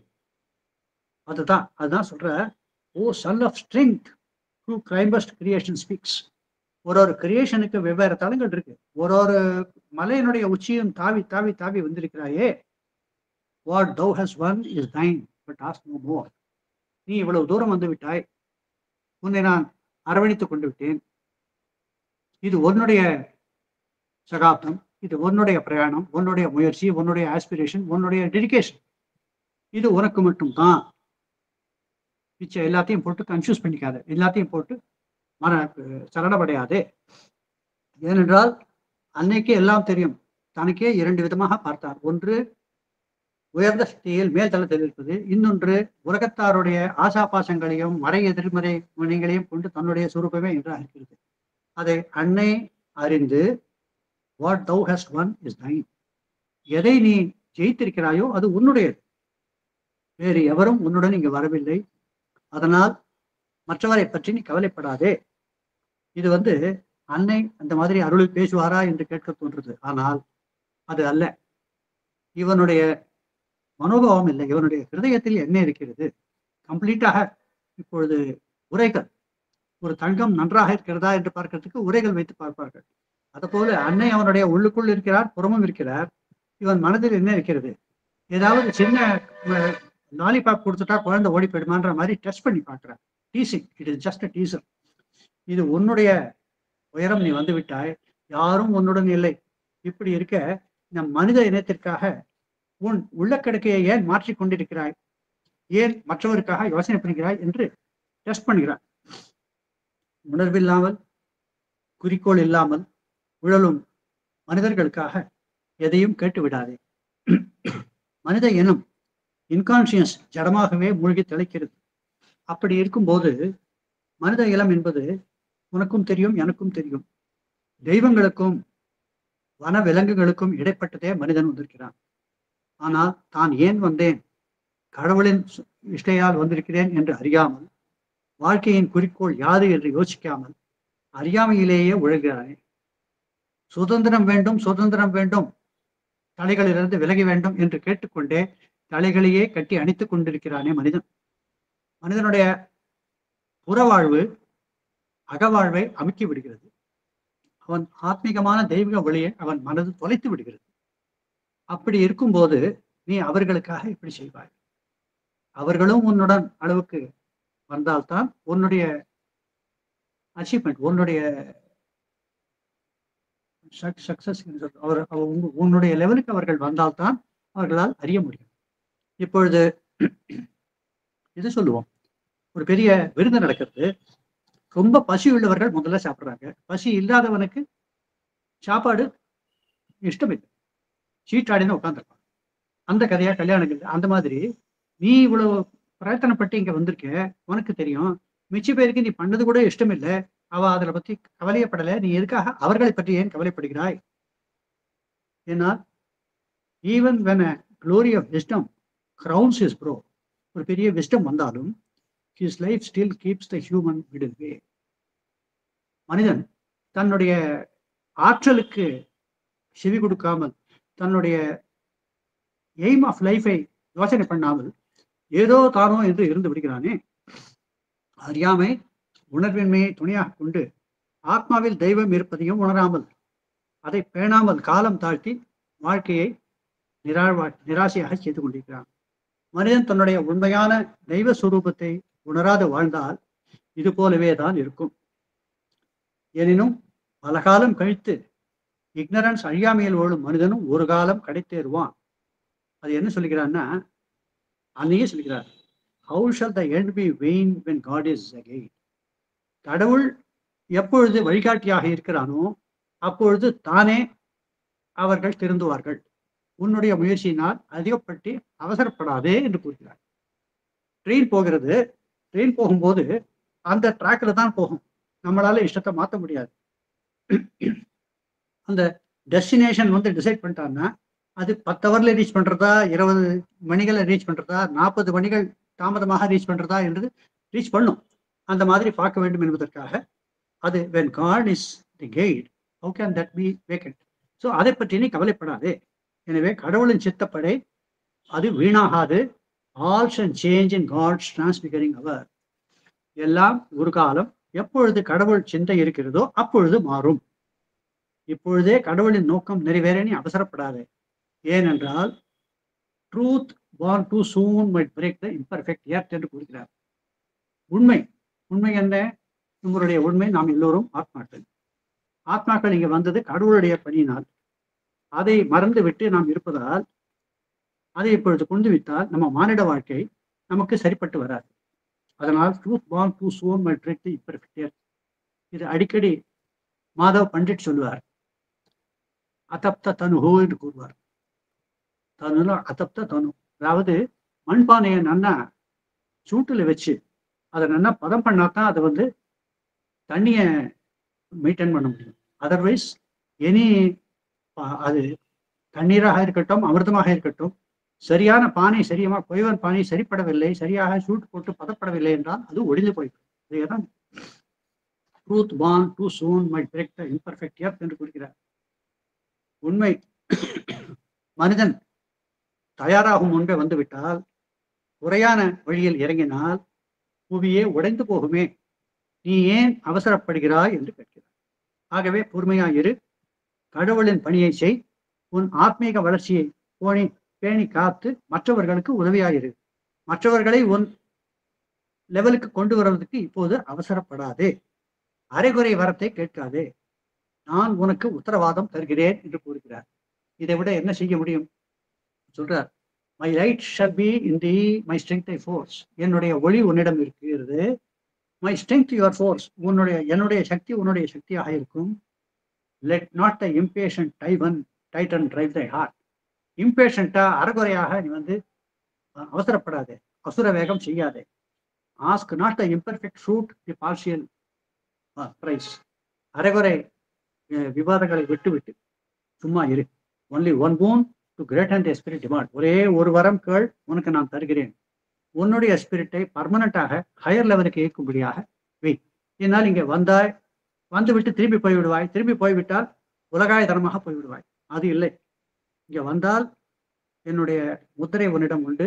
அதை கிரேட்டர் டே ஸ்பிரிட் டிமாண்ட். இதை பர்மனண்டாக இருக்கணும். இப்போ நம்ம கடவுளை பார்க்கிறோம், கடவுளை பார்த்து விட்டு 10 நிமிஷத்துக்கு வந்து விடுகிறோம், அது கணக்கு இல்லை. எப்பொழுதுமே இறை சிந்தையுடன் இருக்க வேண்டும். ஸோ கிரேட்டர் டே ஸ்பிரிட் டிமாண்ட், அதை கேளு. ஆனால் அஸ்வபதி மனித குலத்தின் பிரதிநிதியாக முதலிலிருந்தே யோகத்தில் சிறந்து வந்ததால் குமர்கிறான். How shall I rest content with mortal days? நான் எப்படி அம்மா மார்டல் டேஸ், மரணத்தின் பிடியில் உள்ள தினங்களை நான் எப்படி கழிப்பது? எனக்கு மாத்திரமல்ல, ஜனங்களுக்கும் மனிதர்களுக்கும். அந்த dull measure of mortal days, டல்லாக, ஒன்றும் சேலஞ்ச் இல்லாம, ஒன்றும் எய்ம் இல்லாம, ஏதோ பிறந்தோம், இருந்தோம், மறைந்தோம் என்று காரணம் இல்லாமல், வழி இல்லாமல், குறிக்கோள் இல்லாமல் எப்படி இருப்பது? I who have seen behind the cosmic mask the glory and beauty of the face. உலகத்தினுடைய திரை விலகி உன்னுடைய பரிச்சயமான பிரகாசம் மிக்க, ஆசை மிகுந்த, அன்பு மிகுந்த, பியூட்டி, அழகான உன்னுடைய திருமுக மண்டலத்தை பார்த்த பிற்பாடு, முகத்திரைக்கு பின்னால் உள்ள திருமுக மண்டலத்தை காத்த பிற்பாடு, நான் எப்படி அம்மா மரணத்தால் வரையறுக்கப்பட்ட வாழ்வுக்கு திருப்பி போவேன்? எப்படி செய்வேன்? எனக்கு மாத்திரமல்ல, மற்றவர்களுக்கும். If it is thy work I do below, உன்னுடைய ஒர்க்கை தான் நான் செய்யணும். ரைஸ் அண்ட் ஸ்பிரிச்சுவல் ஸ்டேஜர் நீ சொல்ற, உன்னுடைய வேலையை தான் நான் செய்யணும்னா ஏன் வெகுகாலம் காட்ட வேண்டும்? உன்னுடைய பணியை நான் மேற்கொண்டால் ஏன் உன்னுடைய பிரகாசம் தூரத்தில் கூட கண்ணுக்கு தெரிவதில்லை? Even the centuries and millenniums pass, நூற்றாண்டுகள், பல நூற்றாண்டுகள் போகிறது, ஏன் எதுவும் மாறாது இருக்கிறது? புது யுகமும் பழையது போலவே அழிய வேண்டுமா? இதுதான் உன் கருணையா? இதுதான் கடவுளின் சித்தமா? உன் சிருஷ்டி தோற்காதே என்று நீ கூறுகிறாய், நானும் அறிவேன். ஆனால் எப்பொழுது சரியாகும்? மனித குலம் விலங்குக்கும் தெய்வத்துக்கும் இடைப்பட்டு இருந்தாலும் என்றாகிலும் ஒரு நாள் சரியாக வர வேண்டுதானே? மனிதன் உன்னுடைய வார்த்தைப்படியே சிருஷ்டியின் கடைசி அங்கம் அல்ல. மனிதனுக்கு அப்பால் ஒன்று வர வேண்டும். யார் அது? சூப்பர்மேன், அதிமானுஷம் வர வேண்டும். அந்த மானுஷம் வருவதற்கு இவனுடைய மார்டல் டேஸிலிருந்து மாறினாத்தானே முடியும். அது எப்பொழுது நீ எங்களுக்கு அனுகிரகம் செய்ய போகிறாய்? உங்களை நோக்கி வரும் வேளையில் நான் ஆம்னிபொட்டன்ட் ஃபிளேமிங் பைனியர்ஸ் அவர்களை பார்த்தேன். நான் பார்த்தது கற்பனா வளம் இல்லை. நான் உன்னை நோக்கி வரும்போது ஆம்னிபொட்டன்ட், எல்லாம் வியாபித்துள்ளது, ஃபிளேமிங் பைனியர்ஸ், ஜோதியுடன் பைனியர்ஸ், மனிதனுக்கு முன்னோடியாக இருப்பவர்கள் வருவதை நான் பார்த்தேன். அவர்கள் வரும்போது அவர்கள் பிரகாசமான முன்னார்கள் வருவதை கண்டு அவர்கள் forerunners of divine multitude என்று அறிகிறேன்.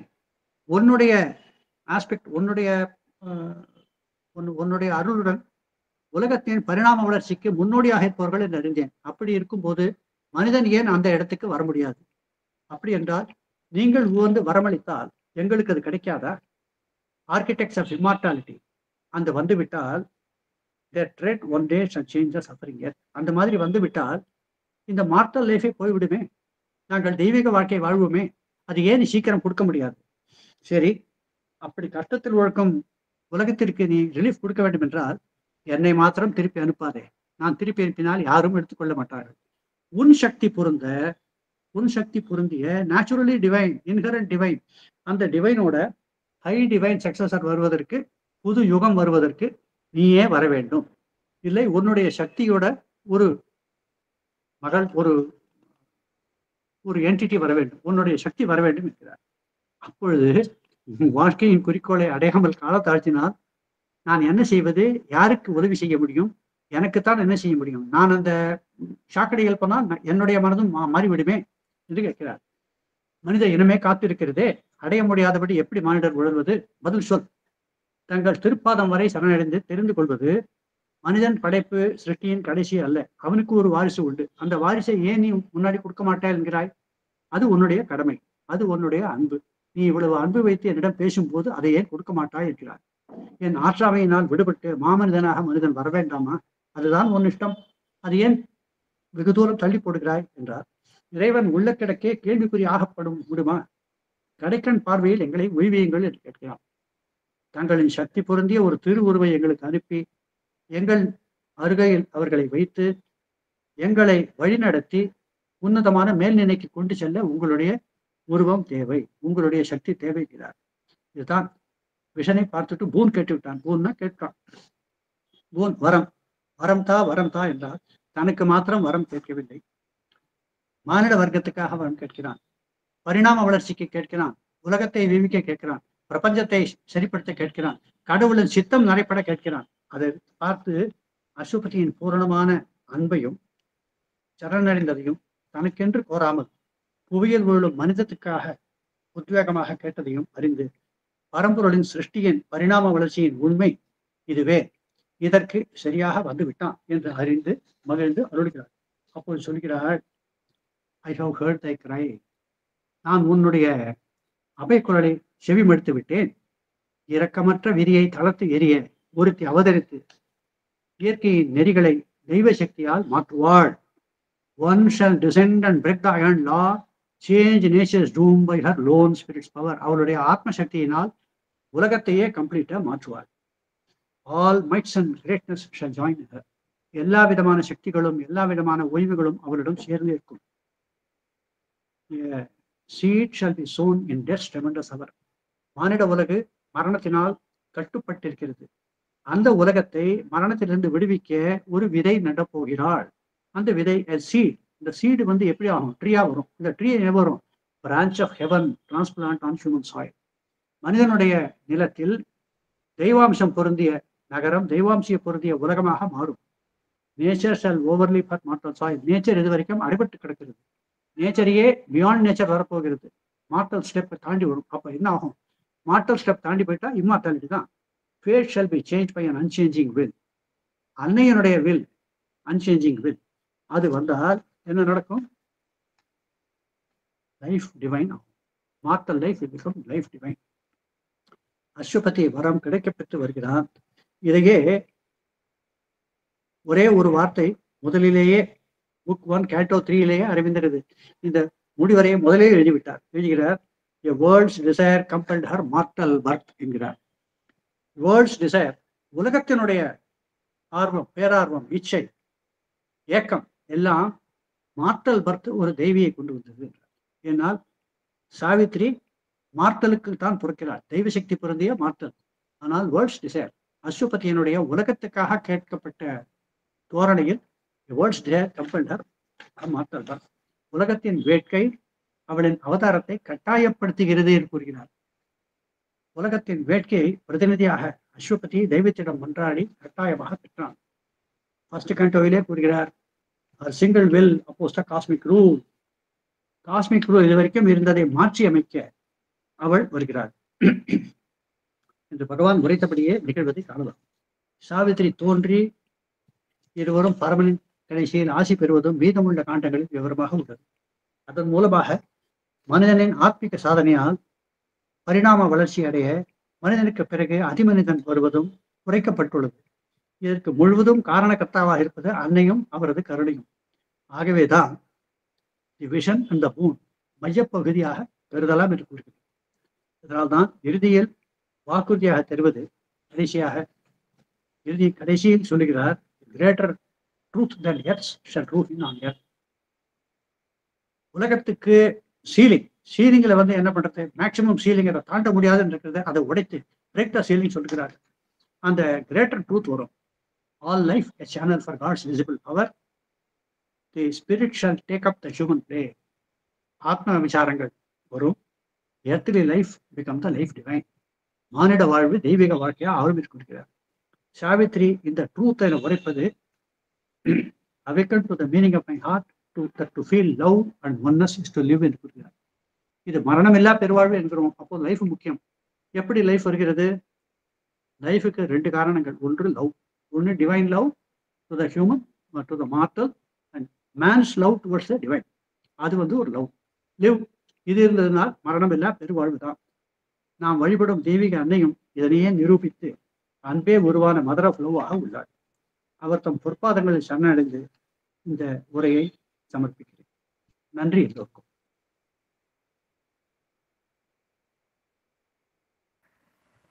நன்றி சார், நன்றி, மிக்க நன்றி. ஸோ மிக அருமையான ஒரு பகுதி. அன்னை கூறியது போல இந்த சாவித்திரியினுடைய முக்கியத்துவம் என்ன என்று அன்னை கூறும் பொழுது, சாவித்திரியின் முக்கியத்துவம் அளவிட இயலாதது, அது உரைக்கும் கருத்து பரந்துபட்டது, அது வெளிப்படுத்தும் உண்மை தீர்க்க தரிசனம் கொண்டது, சாவித்திரியின் சூழலில் செலவிடப்படும் நேரம் வீண் போவதில்லை. 10th February 1967 அன்னை இந்த சாவித்திரியை பற்றி சொல்லி இருக்கிறாங்க. மிகவும் பொருத்தமாக 2 நாளைக்கு முன்பே நீங்கள் எங்களுக்கு இந்த சாவித்திரியினுடைய முக்கியத்துவம், அதிலும் மைய பகுதியாகிய சாவித்திரி புத்தகத்தின் மைய பகுதியாக கருதப்படும் இந்த book 3, the book of the divine mother, அதில் இருக்கக்கூடிய இந்த தெய்வீக அன்னையை தரிசனமும் வரம் பெறுவதும் என்ற பகுதியை எங்களுக்கு அளித்தது மிகவும் பொருத்தமாக அமைந்திருக்கிறது. இது அன்னை அரவிந்தரின் அருளன்றி வேறு எதுவும் இருக்க முடியாது. அதுதான் இன்றைய சத்சங்கம். நாங்கள் அனைவரும் இந்த அருமையான 1 மணி நேரத்தை சாவித்திரியின் பக்கமாக திரும்பி எங்களை எல்லாம் கவனிக்க வைத்ததற்கு உங்களுக்கு மனமார்ந்த நன்றி. அன்பர்கள் ஏதாவது சந்தேகம் கேட்க வேண்டும் என்று நினைத்தால் ஐயாவிடம் கேட்கலாம்.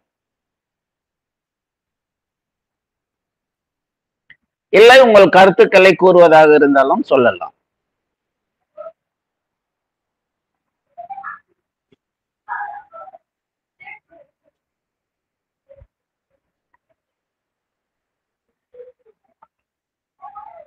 சொல்லுங்க சார், கேட்கிறோம். Yes sir. சரி சார், தனசேகர் சொன்ன மாதிரி இந்த மாலை நேரம் ரொம்ப பயனுள்ள மாலை நேரமா இருக்கு சார். அதாவது நீங்க மெயினா இது பண்ணாலும் ஒரு டோட்டல் பிக்சர் கொடுத்துட்டீங்க. அது ரொம்ப ரொம்ப ஒரு அவ்வளவு கட்டுக்கோப்பான ஒரு இந்த உரையில வந்து ரொம்ப அழகா அந்த சாவித்திரிங்கிறது ஒரு ஒரு கனினா அதோட சாரை பிழிஞ்சு கொடுத்துட்டேன் இல்லைங்க.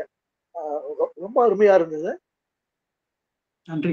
முதல்ல நீங்க அந்த ஓவரால் இதை சொல்லிட்டே வந்துட்டு நீங்க எப்போ ஷெனன் பூனுக்கு வர போறீங்க அப்படின்னு கூட நினைச்சீங்கன்னா அந்த சிறப்புகள்லாம் சொல்லி எல்லாத்தையும் சொல்லி இதை வந்து விஷன் பூனுடைய அந்த சாராம்சத்தை ரொம்ப அருமையா கொடுக்குறீங்க. இது எல்லாமே எதுவுமே விடலை நீங்க. அதாவது விஷன் அண்ட் பூன் மட்டும் இது பண்ணாம கம்ப்ளீட்டா சாவித்திரியில என்னெல்லாம் பகவான் நமக்கு தெரியணும்னு சொன்னாரோ அதை இவ்வளவு எளிமையா எப்படி உங்களால சொல்ல முடியும். ரொம்ப மலைப்பா இருக்கு அவ்வளவு பெரிய விஷயத்த இவ்வளவு எளிமையா எதுவும் நீங்க விடல, எதுவுமே விடல.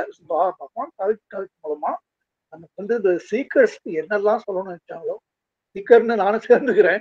ஆனா வந்து அட்லீஸ்ட் இது மாதிரி ஒரு சத்சங்கத்துல கலந்துட்டதுனாலே அப்படி சொல்லிக்கலாமா என்னன்னு தெரியல எனக்கு. அப்படி அவர் என்னெல்லாம் கொடுக்கணும்னு நினைச்சாரோ அத்தனையுமே நீங்க வந்து அப்படி கையில எடுத்து கொடுத்தீங்க. ரொம்ப ரொம்ப ரொம்ப தேங்க்ஸ் சார். வேற எதுவும் சொல்ல தெரியல எனக்கு. தேங்க்யூ. இப்போ இவ்வளவு சொல்லிட்டு சின்ன ஒரு டவுட் கேட்கிறேன். அதாவது இது ரொம்ப லிட்ரல் தான். இது வந்து நீங்க சொன்ன அவ்வளவு பெரிய சிக்னிபிகன்ட் விஷயத்துக்குலாம் போல. ஏன்னா இவ்வளவு எல்லாம் சொல்லிட்டு இதை போய் கேட்கறேன்னு வச்சுக்க போறீங்க. ஆரம்பத்துல இந்த பிளாங்க் வெர்ஸ் அப்படின்னு சொன்னேன் இல்லையா, அது நிறைய படித்த அது மாதிரி பிளாங்க் வெர்ஸ் அந்த டிஸ்கிரிப்ஷன் படிச்சிருக்கேன். அதனுடைய சிக்னிபிகன்ஸ் என்ன sir? What is the blank verse? பிளாங்க் வெர்ஸ்னா அதாவது ஒரு எதுகை முறை இல்லாமல் அது ஸ்ட்ரெயிட்டா வரும். பிளாங்கா, அதாவது ப்ரீகன்சீவ் நோஷன் இல்லாம பிளாங்கா வரும். அதே மாதிரி தடை இல்லாம வருது பிளாங்க் வெர்ஸ். என்னுடைய அண்டர்ஸ்டாண்டிங் பிரகாரம். வேற மாதிரி யாரான்னு சொன்னா நான் கேட்கிறேன். Thank you sir. தேங்க்யூ. ஓவரால் என்னுடைய ரொம்ப ரொம்ப ரொம்ப பயனுள்ள ஒரு உரை. ரொம்ப சந்தோஷமா இருக்கு. அதாவது ஆக்சுவலா ஒரு கொஞ்சம் கூட இந்த பக்கம் நம்முடைய கவனம் போயிடக்கூடாது அப்படிங்கிற மாதிரி அவங்க ஸ்பீச் அப்படியே இழுத்து கட்டி வச்சது. அதுக்கு ரொம்ப ரொம்ப நன்றி சார். பகவானுக்கு அன்னைக்கு நன்றி. இவ்வளவு அருமையான பேச்சு இப்படிப்பட்ட ஒரு டாக் அறை பண்ணதுக்கு ஸ்ரீ அரவிந்த சென்னைகளுக்கு மனமார்ந்த நன்றி.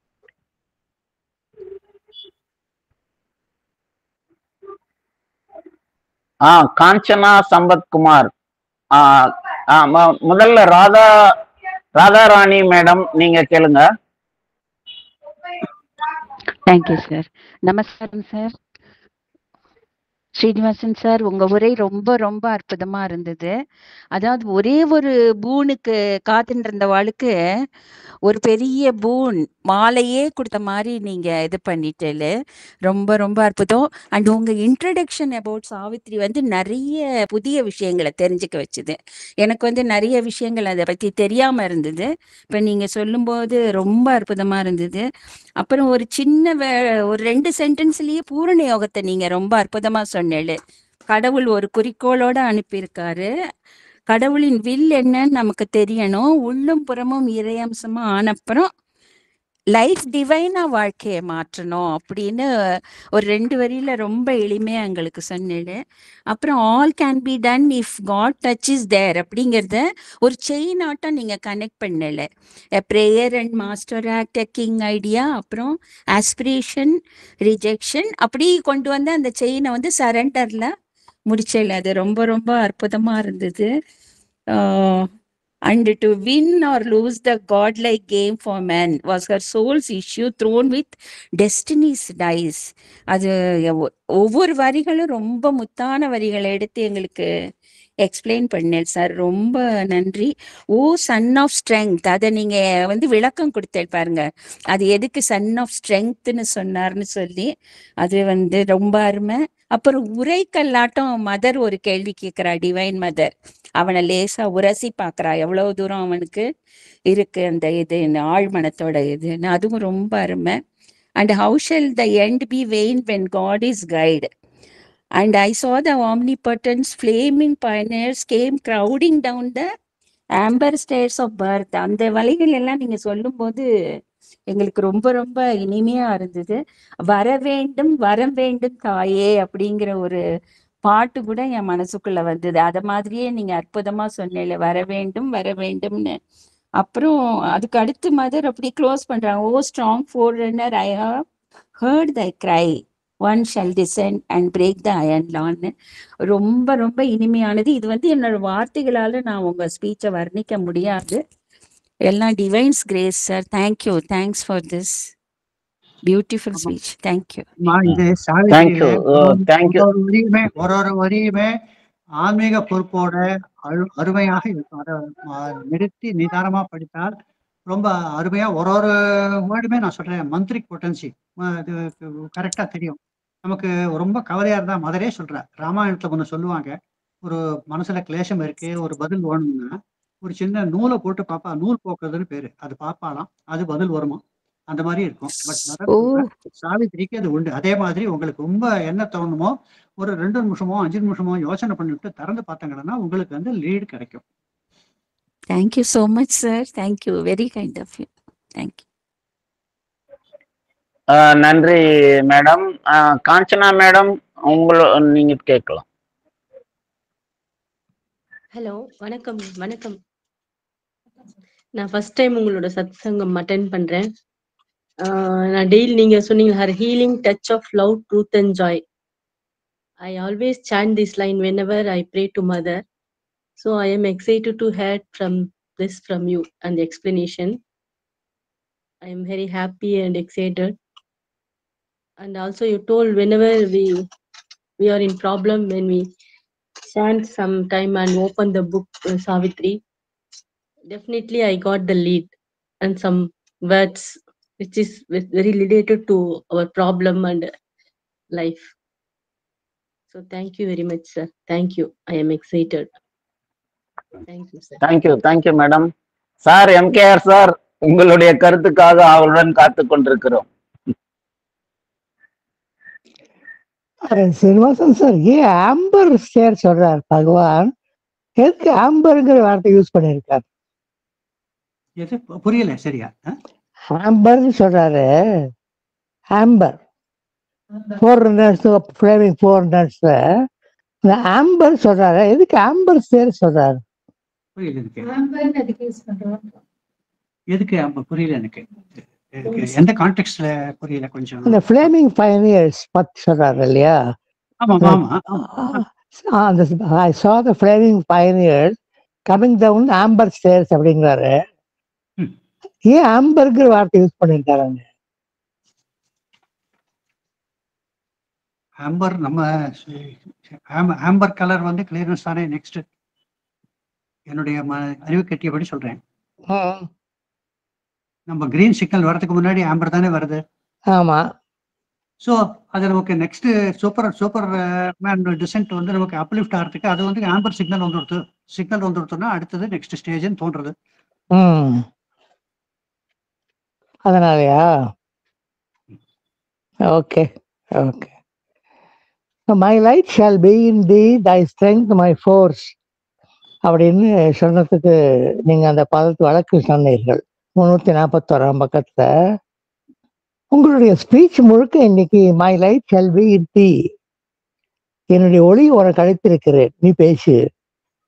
My strength shall be my strength your force, நீ எதை உன்னுடைய பலம் நடத்தி கொண்டிருக்கிறாயோ அது நான் உனக்கு அளித்த மனோபலம், வாக்பலம், நீ பேசு என்று அன்னையே உங்களை ஊக்குவித்தது போல் எங்களுக்கு உணர்வு ஏற்பட்டது. நாங்கள் உங்களை மிகவும் நன்றி சொல்ல கடமைப்பட்டிருக்கிறோம். Thank you very much. வணக்கம் சார். நன்றி. Thank you sir. Thank you MKR sir. Thank you all. உங்கள் கருத்துக்கள் அனைத்தையும் நான் சொல்ல வந்த கருத்துக்கள் அனைத்தையும் நீங்கள் 3 பேருமே வந்து சொல்லிட்டீங்க. ஸோ நம்முடைய சீனிவாசன் சார் அவர்கள் வந்து இன்று ஒரு மிக முக்கியமான ஒரு அருமையான ஒரு உரையை நமக்கு அளித்திருப்பது அன்னையினுடைய கொடையாகத்தான் நாம் ஏற்றுக்கொள்ள வேண்டும். ஏனென்றால் அவருடைய சாவித்திரியுடைய ஆரம்பம் புக் 1 த சிம்பிள் டான்ல ஆரம்பிச்சு புக் 12 ஸோ இந்த எபிலாக் வரைக்கும் அத்தனையும் வந்து கவர் பண்ணிட்டாரு. அதுல முக்கியமாக அவர் எடுத்துக்கொண்ட தலைப்பை முழுமையாக கவர் பண்ணிட்டாரு. ஸோ அந்த இறுதியாக அந்த சாவித்திரியினுடைய ஆர்குமெண்ட், ஸோ பகவான் வந்து அசோபதி வந்து கேட்கும் பொழுது, நீ ஏன் வந்து இந்த உலக மக்கள் இன்னும் வந்து அந்த வாழ்க்கையை வந்து புரிந்து கொள்ளவில்லை, அவர்கள் வந்து அறியாமையில் உழலும் இந்த மக்களுக்காக இந்த ஏன் நீ வந்து கேட்கிற அப்படின்லாம் வந்து டெஸ்ட் பண்ணி பார்த்துட்டு கடைசியில அவர் வந்து விடுறதா இல்லை, அன்னை வந்து விடுறதா இல்லை, எனக்கு வரம் வேண்டும், இந்த உலக மக்களுக்கு வரம் வேண்டும் என்று கேட்கும்போது கடைசியில அன்னை இறங்கி வருகிறாள். அவர் கொடையாக இறுதியாக அந்த பேஜ் 346, ஸோ அந்த 24 வரிகள், ஸோ அது வந்து ரொம்ப முக்கியமான. நான் வந்து அன்னையினுடைய கருணை, அவள் தானே வந்து உனக்கு மகளாக பிறந்து இந்த உலக மக்களுக்காக உன்னுடைய விருப்பத்தை நிறைவேற்ற இந்த மரணமில்லா வாழ்வை நான் நிறைவேற்றி வைப்பதற்கு உறுதி செய்கிறேன் அழைத்திருக்கிறார். சோ அத வந்து நான் ஒரே ஒரு நிமிஷம் படிச்சிடுறேன், பிறகு நம்ம இந்த சத்சங்கத்தை எல்லாருக்கும் வந்து இது ரொம்ப முக்கியமான பகுதி. உன் மனித இனத்தின் வல்லமை வாய்ந்த முன்னோடியே, உனது அபயக்குரலை கேட்டேன். ஒருத்தி பூவுலகில் அவதரித்து வாழ்க்கையின் இரக்கமற்ற விதிமுறைகளை தகர்த்தெறிவாள். துணை ஏதுமற்ற தெய்வீக சக்தியின் மூலம் ஒரே நிமிஷம்.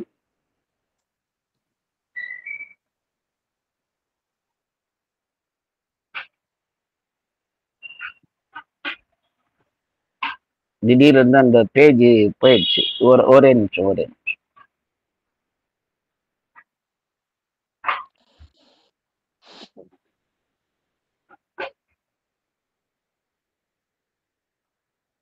சோ இந்த துணை அவளது ஒருத்தி பூவுலகில் அவதரித்து வாழ்க்கையின் இரக்கமற்ற விதிமுறைகளை தகர்த்தெறிவாள் அப்படின்ற அந்த வரம் வந்து அன்னை கொடுக்குறாங்க. அந்த துணை ஏதுமின்றி சக்தியின் மூலம் இயற்கையின் விதியை மாற்றி அமைப்பாள். அவளது எல்லையற்ற திருவுள்ளம் உலகனைத்தையும் தன்னகம் கொண்டிருக்கும். கடவுளர்களின் பேரவத்திற்கிணங்கி ஓர் இனிமையும் கட்டுக்கடங்காத கடலின் அமைதியும் நிறைந்த நெஞ்சம் பூவுலகிற்கு வரும். எல்லா வல்லமைகளும் மேன்மைகளும் அவளுள் ஒருங்கிணையும். எழில் தெய்வீக அழகு வாய்ந்து இப்பூமியில் நடமாடும் முகில்வலை போன்ற அவளது கேசங்களில் பெருமகிழ்ச்சி உறங்கும். தனது வீடாம் மரத்திற்கு திரும்பும் பறவை மகிழ்ச்சியுடன் தன் சிறகுகளை அடித்துக் கொள்வது போல் அமரனான காதல் தேவன் அவளுடைய திருமேனியில் துள்ளி மகிழ்வாள். துயரற்ற சாதனங்களின் இன்னிசை அவளது கவர்ச்சியை பின்னி உருவாக்கும். கடவுளர்களால் மீட்கப்பட்ட யாழ்கள் அவளது குரலை இசைவிக்கும். சொர்க்கத்தின் ஓடைகள் அவளது சிரிப்பொலியால் எதிரொலிக்கும். அவளது உதடுகள் இறைவனின் தயை சொட்டும் தேன்கூடுகளாகும். அவளது அவயங்கள் இறைவனின் ஆனந்த பரவசம் நிரம்பிய பொன்னாலான சாடிகள். அவளது பேச்சரவமற்ற உள்ளத்தில் மெய்யறிவை தாங்கியிருப்பாள். வலிமை அவளிடம் வெற்றி வீரனின் வாள் போன்று ஜொலிக்கும். அவளது விழிகளிலிருந்து சாசுவதத்தின் பேரின்பம் உலகத்தை உற்று நோக்கும். மரண தேவனின் பேரெச்சம் தகர்க்க தருணத்தில் ஒரு விதை விதைக்கப்படும். சொர்க்கத்தில் உள்ள மரணத்தின் ஒரு கிளை பூமியின் மண்ணில் இடம் பெயர்ந்து நடப்படும். இயற்கை அதனுடைய உயிருக்கு ஊறு விளைவிக்கக்கூடிய காலடி தொலைவை தாண்டி கடக்கும். இறைவனுடைய திடமான சங்கற்பத்தால் விதி மாற்றப்படும். The fate shall be changed by an unchanging will. இந்த முக்கியமான இந்த கருத்து. உங்கள் உரைக்கு மிகவும் நன்றி கடன் பட்டிருக்கிறோம். மிக்க நன்றி சார். அனைவருக்கும் நன்றி. இன்னும்